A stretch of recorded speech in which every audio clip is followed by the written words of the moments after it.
You can change the way you feel that fast just by saying, I don't like the way I feel. What I want is to feel good. I'm going to tell you something. The majority of magnificent creations or accomplishments, whether it is the coming together of magnificent relationship or the creating of some masterful invention or the accumulation of great wealth, in the majority of cases, nearly all of the cases, that great, wonderful burst of positive momentum came right after great depths of despair. Because never is your wanting for the other greater than when you are experiencing the other. And so in that way, you can use your negative emotion to catapult you into positive emotion. Are you getting the point? Rather than beating up on yourself because you're feeling negative, acknowledge the value of it because it has brought you to clearer awareness of what you're wanting. And so the process is sitting in a quiet place or even laying down. It really doesn't make any difference. Pulling a blanket up around you so that you feel very snug and secure and comfortable. Even holding your pillow if it makes you feel good. Getting yourself into a position that really feels good and then that feels comfortable, physically comfortable. And then just saying, it is my intent right now to utilize the non-physical energy toward my spiritual well-being. I'm wanting emotionally to feel good. I'm wanting to feel good. I'm wanting to feel good.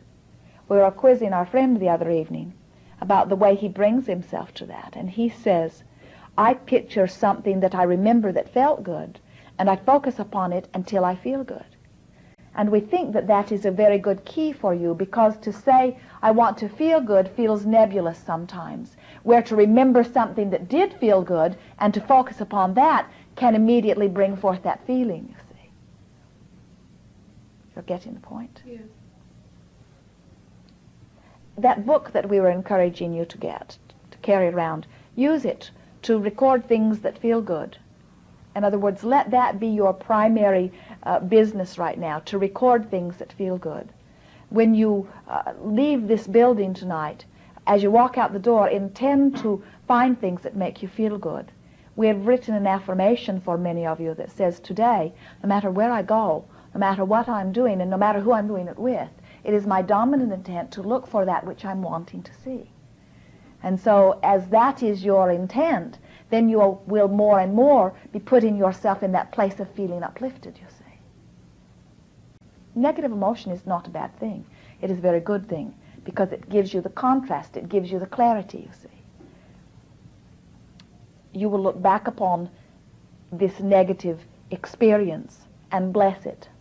You'll say, oh, what wonderful clarity came out of that.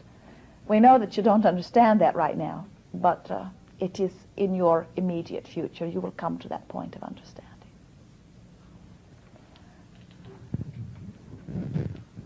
I wanted to add a comment to something I said earlier when I said that people were making the very best decision they could at the time. A very important part of that was that they were making the, quote, selfish decision the very best they could. They were trying, or all of us, when I say they, me too, were trying to get to the joy and the happiness and the growth and the freedom. Even though they were going the wrong direction, they were trying to make the decision to get there. You're right.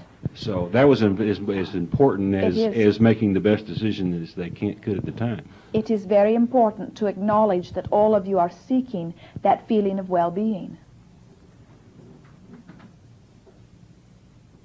Let's just give you a few examples to bring it all into context.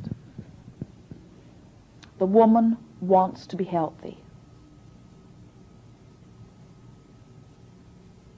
But her actions indicate she doesn't believe that she is. And so are her actions beneficial or not? Not. The man seeks prosperity. He is determined not to be as poor as his father, or not to be as unaccepted as his brother. And so he takes great action in the attempt to be prosperous. Is his action beneficial or not? not. Because you cannot act enough. You cannot offer enough action. There is not enough action in the world to compensate for the negative position of lack. And so where is your best effort spent? Is your best effort spent in finding action to justify for the feeling of lack that is within you? Is that a good way to spend your life? To prove to yourself or to others that you're not as bad as you think you are? Do you understand what we're saying? That much of what you do is your way of justifying for this strong feeling of lack that is within you. So that everything that you are doing from that position of lack is working against what you want. And so what do? You aren't so quick. Don't be so quick to act. Instead, spend your effort and your energy upon finding your place of well-being. If you find somebody that thinks you're great, get around them as much as you can and hear from them how wonderful you are. If you see someone who doesn't think you're so great, get away from them. You don't need that negative reinforcement. Let everything that you do be toward your uplifting of self. Because unless you get uplifted, you've got nothing to offer anybody else. You're just out there deflating them just like they've been deflating you see. Spend 15 minutes at the beginning of each day and say, inner being, I know you're in there, and I know you're in a good state of being, and I say to you, I want to know that place of well-being. I want to feel my strength. We say to you, friends, if you could accept, oh, we want so much for you to hear, you are perfect as you be. You are prosperous beyond measure. You are healthy beyond measure. You are powerful beyond measure. You have no physical way of knowing how well, how powerful, how beautiful, how perfect you are. We can't find physical words. They have not been created yet. Your inner being knows that.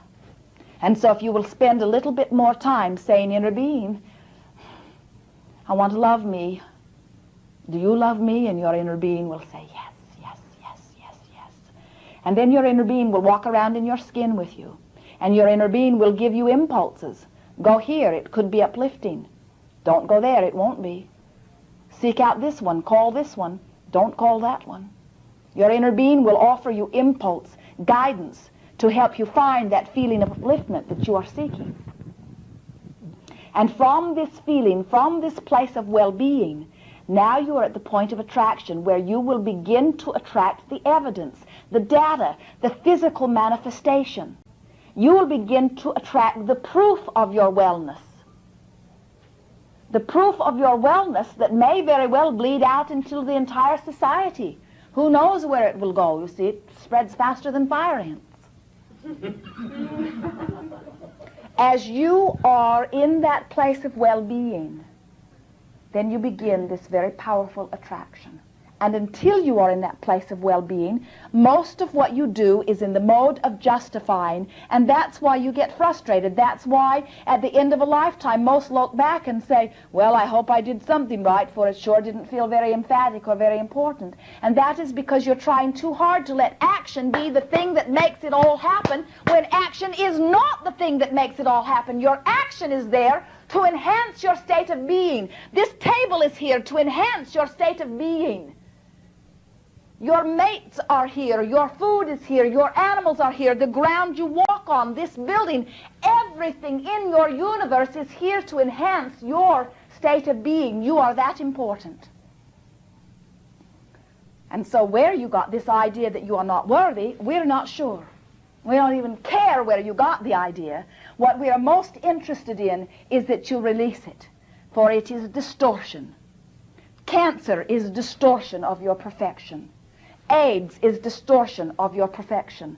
Poverty is distortion of your perfection. Hunger is distortion of your perfection. Negative emotion is distortion of your perfection.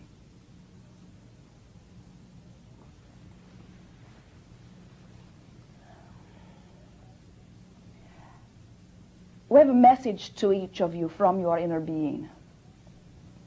And we will speak it to you collectively, for you are all coming from same perspective. Your inner beings are all here. They've been gathered here, bounding around. It has been quite a powwow here this evening. And it has become the conclusion or the consensus of this group of inner beings, since you are in the position of requesting it, to gather together so that each of you, rather than receiving the power and the appreciation from your own inner being, will receive it collectively from the bunch of us. In other words, exponentially we have come together. And so as a result of this climatic point that we have built here together this evening, each of you will have access tonight and over the days that immediately follow, forevermore for that matter, but especially in this time that is coming before you. You have greater access to this feeling of well-being, this feeling of love that you have been seeking. And so we excitedly encourage you that when you open your eyes in the morning, that before you get out of bed, you lay there in your own solitude for a moment. If you're with someone else, don't say a word to them. Just lie there quietly and say, inner being, I'm wanting this day to begin with the acknowledgement of how perfect I am, how pure I am, how worthy I am, how wondrous I am, how slender I am, how prosperous I am, how healthy I am. I'm wanting you to just give me the feeling of that just for a moment. That's all I need. Just a glimpse, just a little feeling. And then lay there and feel your well-being. Harps are not going to play. The sky is not going to open and light beams are not going to come down. Jesus is not going to come sliding into your room and sit at the end of your bed. What you are going to receive is a feeling, just a momentary feeling that all is well with you. And as you bask in that feeling for a moment, say, got it. I got it. I know it. You are knowing it now, are you not? Can you not feel it as it is being expressed to you here and now? Friends, you are at the point, as a result of what we have accomplished here together tonight, you are at the point of knowing your well-being. It exists right now. And unless you offer resistance to it, all of those creations that you have so deliberately and delicately and intrinsically offered, you know the ones, you've been writing them down, you've been talking to us about them, you know the ones. All of those intentions that you've been launching are now coming very smoothly and very quickly into your experience. And unless you offer a thought or a feeling that will resist them, they will come smoothly in. You will be less offering of that resistance as a result of that which we have culminated together this evening. Your work is to feel good. What a glorious mission you are upon. Your work is to feel good.